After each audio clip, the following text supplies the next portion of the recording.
ദേവിയാണെങ്കിൽ വളരെ ലാവണ്യം തികഞ്ഞ ഒരു കന്യകാരത്നമാണ്.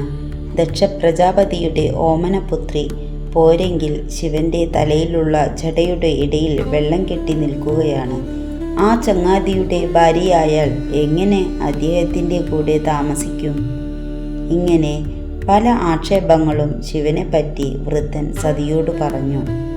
സതി വളരെ സങ്കടത്തോടു കൂടി വൃദ്ധനോട് പറഞ്ഞു, അങ്ങ് ഒരു വൃദ്ധനാണെങ്കിലും അങ്ങ് പറഞ്ഞതായ വാക്കുകളൊന്നും എനിക്ക് ആദരിക്കുവാൻ കഴിയുന്നില്ല. കൈലാസനാഥനെ ഭർത്താവായി ഞാൻ എൻ്റെ ഹൃദയത്തിൽ സങ്കല്പിച്ചു, എൻ്റെ ഹൃദയത്തിൽ പ്രതിഷ്ഠിച്ചു, നിത്യവും ഞാൻ പൂജിക്കുകയാണ്.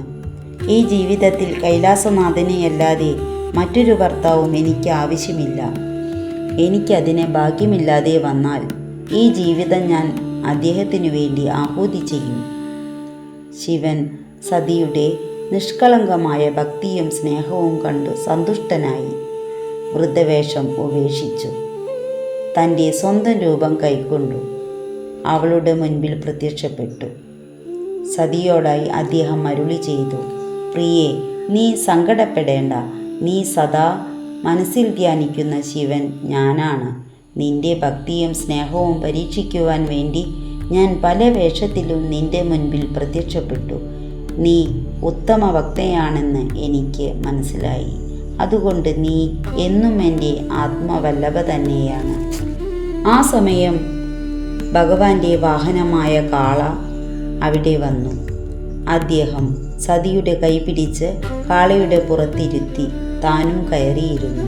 നേരെ കൈലാസത്തിലേക്ക് യാത്ര തിരിച്ചു. ഈ വൃത്താന്തമെല്ലാം സതിയുടെ അച്ഛനായ ദക്ഷ പ്രജാപതി അറിഞ്ഞു. അതോടുകൂടി ശിവനോട് കോപവും വൈരാഗ്യവും ദക്ഷ പ്രജാപതിക്ക് ഉണ്ടായി. താൻ ഓമനിച്ചു വളർത്തിയ സതി തന്നോട് ഒരു വാക്കുപോലും ചോദിക്കാതെ ആ ചുടലവാസിയുടെ കൂടെ പോയതിന് അവളോടും ദക്ഷന് വൈരാഗ്യവും ദേഷ്യവും വർദ്ധിച്ചു. അങ്ങനെ കുറേ കാലം കഴിഞ്ഞതിനു ശേഷം പ്രജാപതിമാരുടെ ഒരു യാഗം നടത്തപ്പെട്ടു. അതിൽ ബ്രഹ്മാവ്, ശിവൻ തുടങ്ങിയവരും ദേവന്മാരും മഹർഷിമാരും പങ്കെടുത്തിരുന്നു. ദക്ഷ പ്രജാപതി സഭയിൽ കുറേ താമസിച്ചാണ് എത്തിയത്. അദ്ദേഹം വന്നപ്പോൾ ശിവനും ബ്രഹ്മാവുമൊഴിച്ച് മറ്റെല്ലാവരും എഴുന്നേറ്റു നിന്ന് അദ്ദേഹത്തെ വന്ദിച്ചു.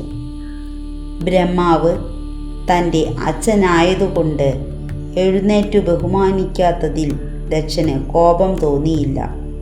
തൻ്റെ പുത്രിയുടെ ഭർത്താവായി ശിവൻ പൂജിക്കാത്തതിനാൽ ദക്ഷന് ശിവന്റെ നേരെ കോപമുണ്ടായി.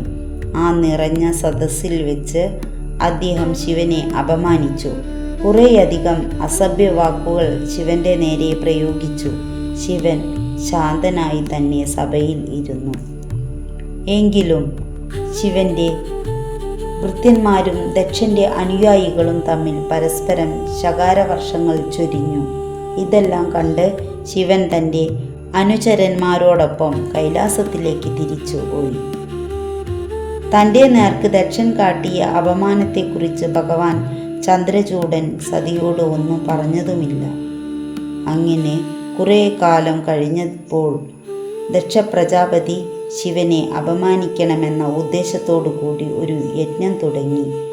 ശിവനെയും സതിയെയും ഒഴിച്ചു ബാക്കിയുള്ള ദേവന്മാർ, മഹർഷികൾ, ബ്രഹ്മാവ്, മഹാവിഷ്ണു, യക്ഷ, ഗന്ധർവ്വയ്ക്കും പുരുഷാദികളെയും ക്ഷണിച്ചിരുന്നു. അവരെല്ലാം പത്നിമാരോടുകൂടി വിമാനത്തിൽ കയറി കൈലാസത്തിന് മുകളിൽ കൂടി ആഹ്ലാദത്തോടെ പോയിക്കൊണ്ടിരുന്നു. അവർ തമ്മിലുള്ള സംഭാഷണം സതീദേവി കേൾക്കുവാനിടയായി. തൻ്റെ പിതാവ് ഒരു യജ്ഞം തുടങ്ങിയിട്ടുണ്ടെന്ന് സതീദേവി അപ്പോഴേ അറിഞ്ഞുള്ളൂ. ഏതായാലും തനിക്കും ഭർത്താവിനോടൊപ്പം അച്ഛൻ്റെ യാഗത്തിന് പോകണമെന്ന് ഉത്സാഹം തോന്നി.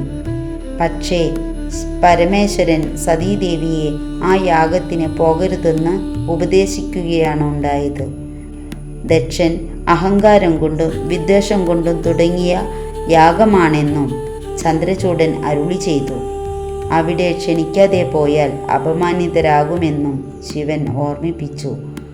ഒടുവിൽ സതീദേവി സ്വമനസ്സാലെ അനുചരന്മാരോടൊപ്പം യാഗത്തിനു പോയി. ശ്രീ പരമശിവൻ കൈലാസത്തിൽ തന്നെയിരുന്നു.